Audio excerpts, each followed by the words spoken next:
Sabe, irmãos, olhe para mim.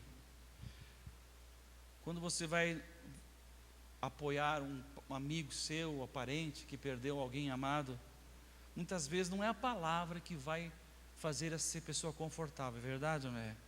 É um abraço, é uma lágrima, é o tempo que você dedica, é o ombro, é o ouvido, ouvir o que ela tem para dizer. Empatia é procurar entender aquela pessoa. Romanos 12:15 diz assim: alegrai-vos com os que se alegram, e chorai com os que choram. Isso é empatia. Espera lá, eu sei que essa pessoa está sendo difícil na minha vida, essa pessoa é a pessoa que está dando problemas, mas eu vou tentar entender. Não quer dizer aceitar, mas entender, não é?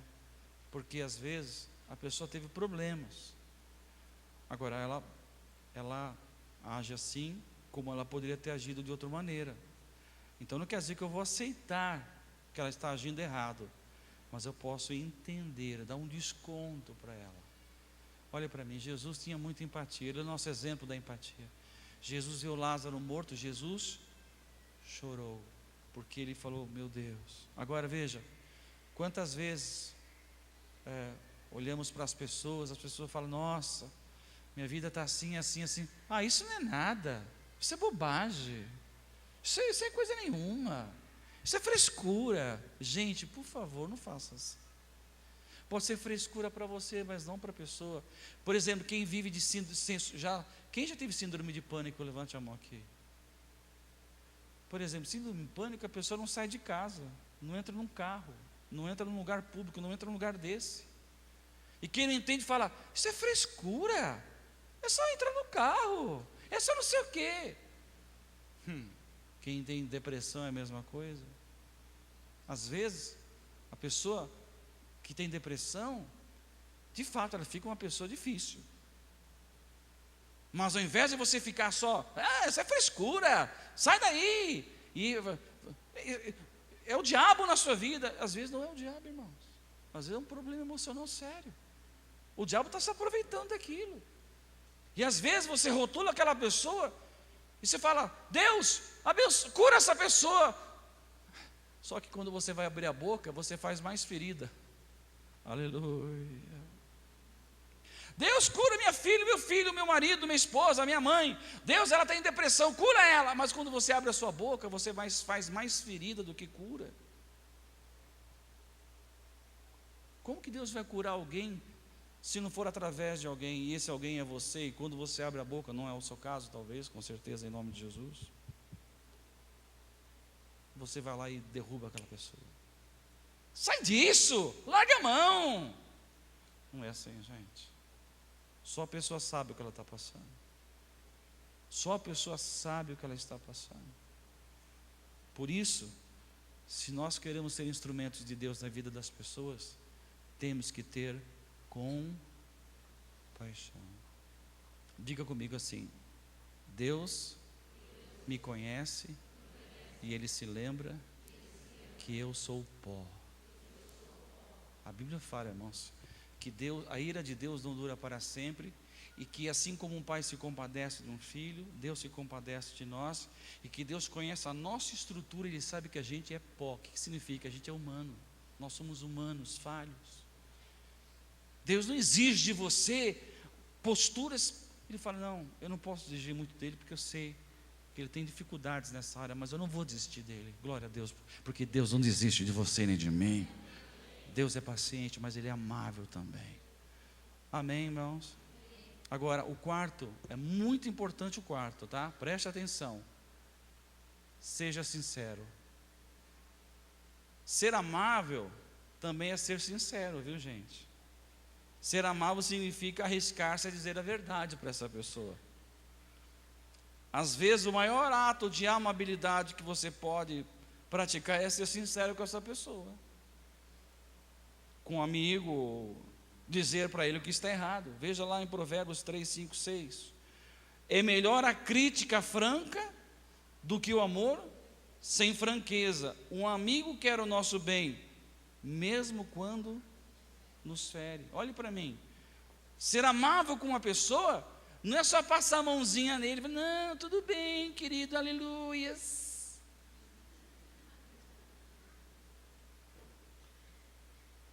Não. Ser amável é ser sincero, é falar a verdade para essa pessoa também, quando for preciso. Às vezes ser amável é ser sincero, é falar a verdade em amor.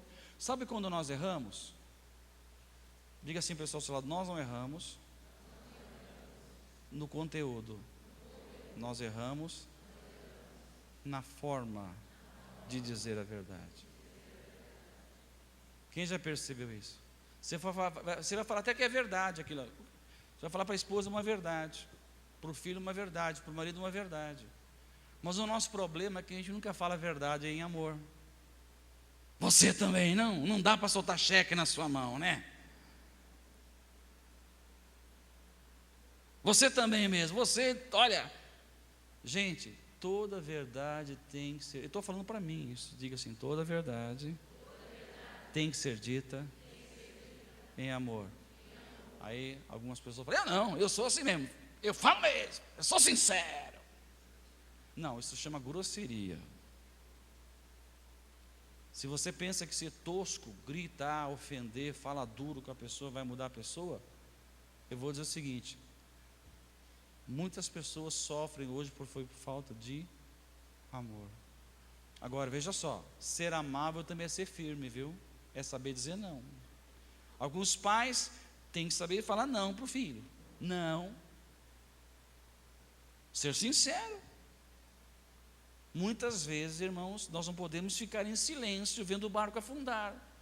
Se você está vendo a pessoa destruindo a sua vida, você tem que falar e falar, olha querido, com todo o amor que eu tenho por você e amor a Jesus, mas eu estou antevendo que a sua escolha vai trazer tragédias irreparáveis para a sua vida. Não é só ter compaixão, ser sensível, falar que você vai conseguir, mas é falar a verdade para ele. Quem está entendendo, diga amém. Quando existe o amor, o marido ou a esposa se dispõe a confrontar o outro. É necessário confrontar quando as coisas vão mal. Não podemos ficar em silêncio vendo o barco afundar, não podemos nos conformar com a situação. Exemplo bíblico, só para mencionar. Pedro era judeu, Paulo tinha mãe judia e acho que o pai, ele era romano. Ele foi levantado para pregar para os gentios. Gentios é não judeus. Só que os judeus eram bem radicais. Não se mistura com ninguém. Não come, por exemplo, carne de porco. Mas Deus falou para Pedro assim, Pedro, deu aquela visão do lençol descendo dos animais. Não como isso. Deus falou, mata e come. Não como animal impuro. O senhor sabe disso. Falou, como que você chama impuro aquilo que eu criei? Aí Pedro foi lá, naquela região, em Antioquia, conheceu os irmãos não judeus. Foi lá na casa deles, no GCC deles, aquele dia inclusive tinha um churrasquinho. E um dos irmãos levou costelinha de porco. Aquela costelinha bitela, assim, no bafo. Nossa. Eu escutei um ronco de estômago agora mesmo. Aí Paulo está lambuzando lá, comendo, nossa, não sei como eu tinha comido isso aqui antes, isso aqui é muito bom, gente. Nossa! Aí de repente chegam os amigos lá da igreja de Jerusalém e vê o Pedro lá com os judeus. Pedro começou assim, e ficou do lado de um judeu. Deve ter jogado todas as costelinhas debaixo da mesa. E Paulo viu isso.